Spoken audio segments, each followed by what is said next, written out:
Hey everyone!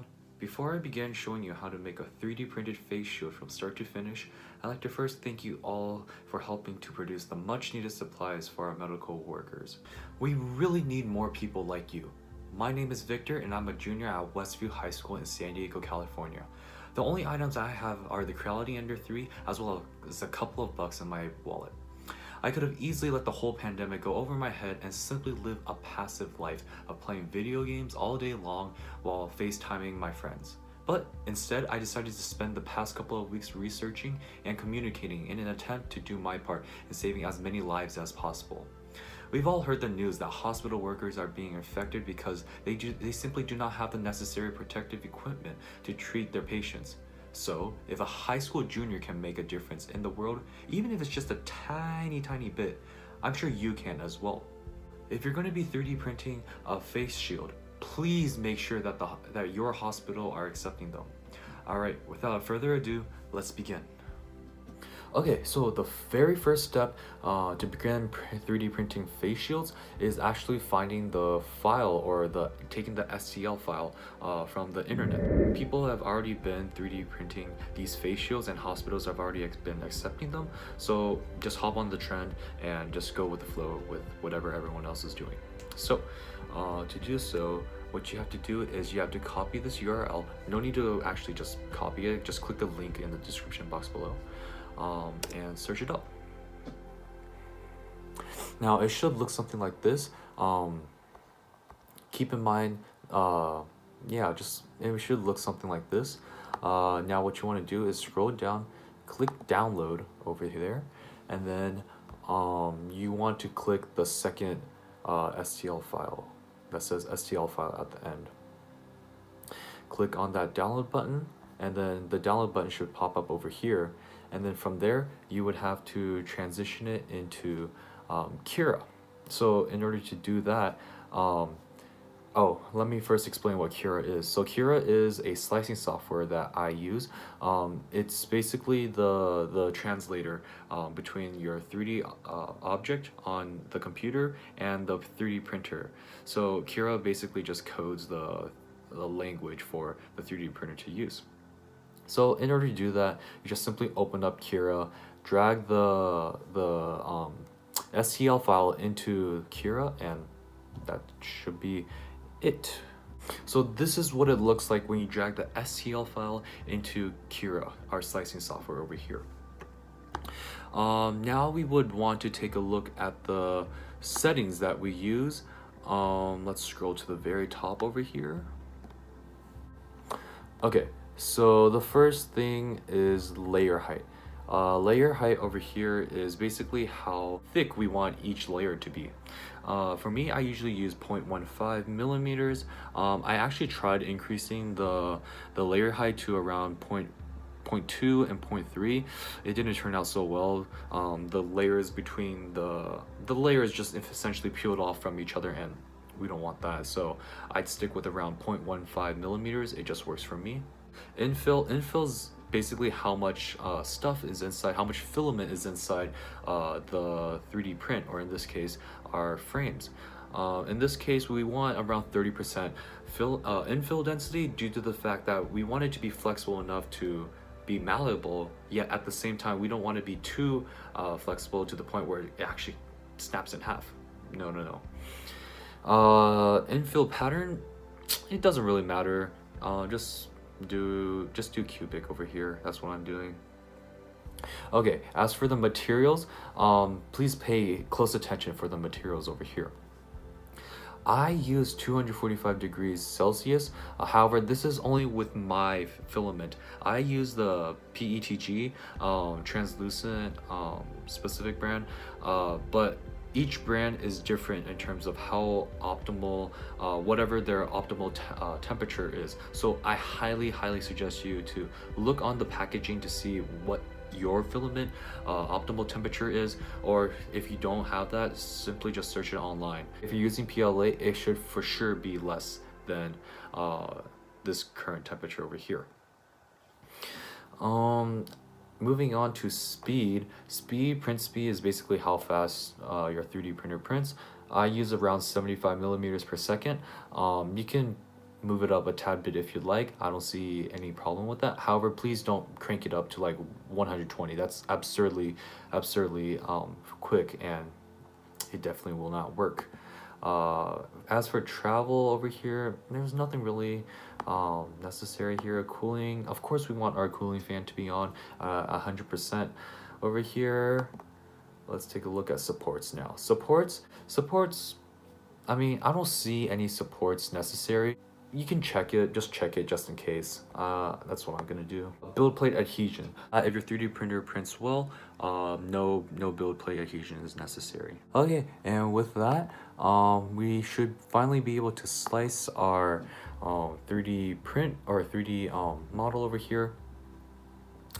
And after it's finished slicing, it should give a projected time of around roughly 5 hours. So yeah, it should be pretty solid. This is of course with my Creality Ender 3 printer. If you have like a some other printer, for sure the time can vary.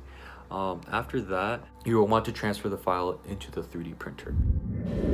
And now we take our SD card, plug it into the 3D printer, and now we click print. And we are good. Okay, so as you can tell, I am fully dressed up over here. We got a lab coat actually. It's not necessary, but preferably long sleeve, clean long sleeve shirts. We got our gloves over here, a mask, and basically we dress up like this whenever we deal with the frames, just to basically minimize all the contact with the frames as possible.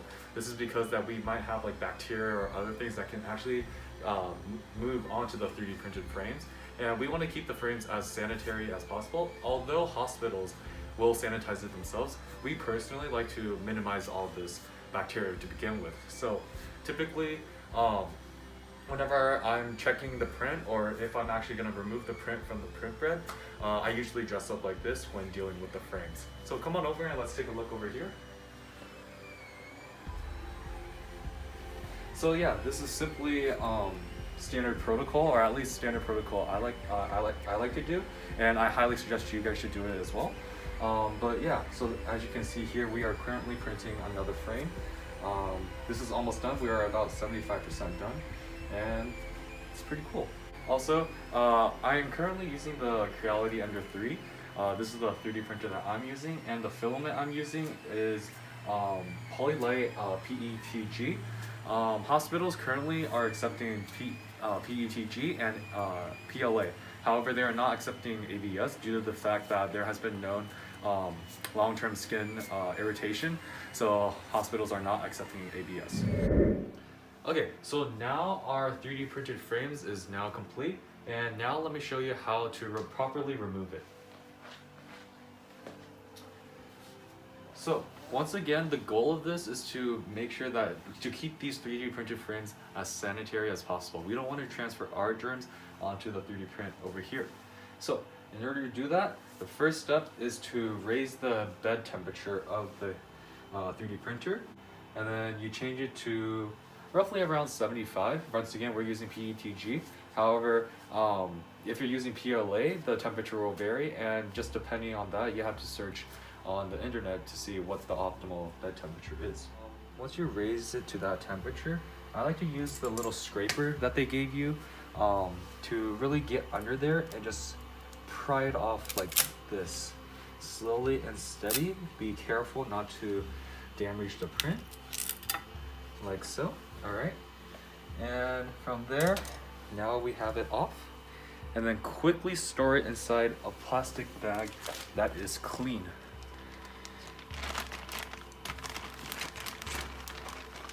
Like so, and then quickly zip it up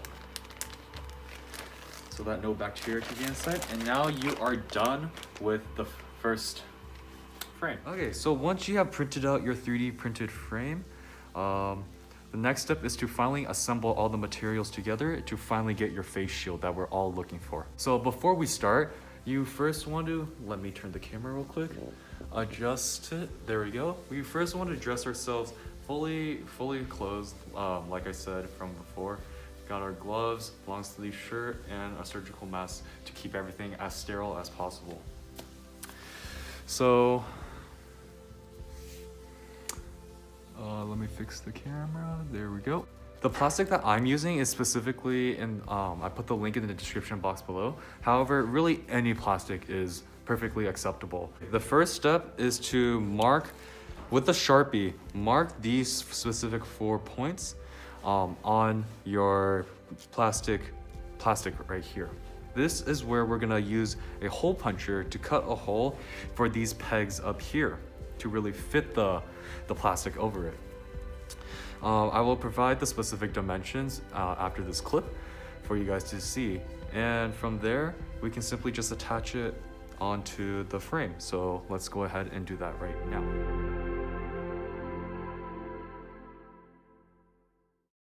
Okay, so now we cut our holes out with our classic hole puncher. It's just as simple as that.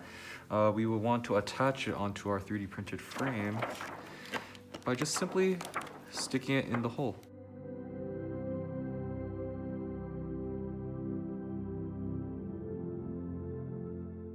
Okay, and perfect. Now you got the front part of your shield done. Now we have to do the little attachment for the back of your head to hold in place. So for me, I just used some kind of elastic that works perfectly well.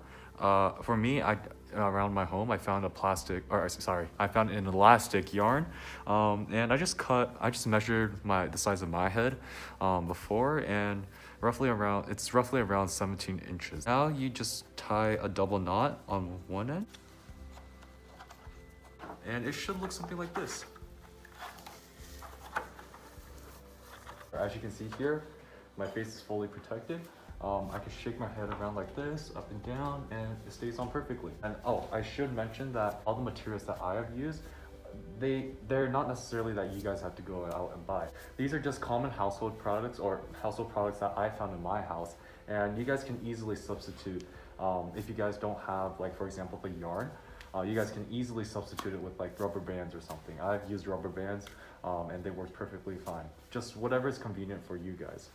This is ultimately the final product, and it works like a charm. So once again, with hopefully your guys' help, we'll be able to produce more of these face shields for our medical workers.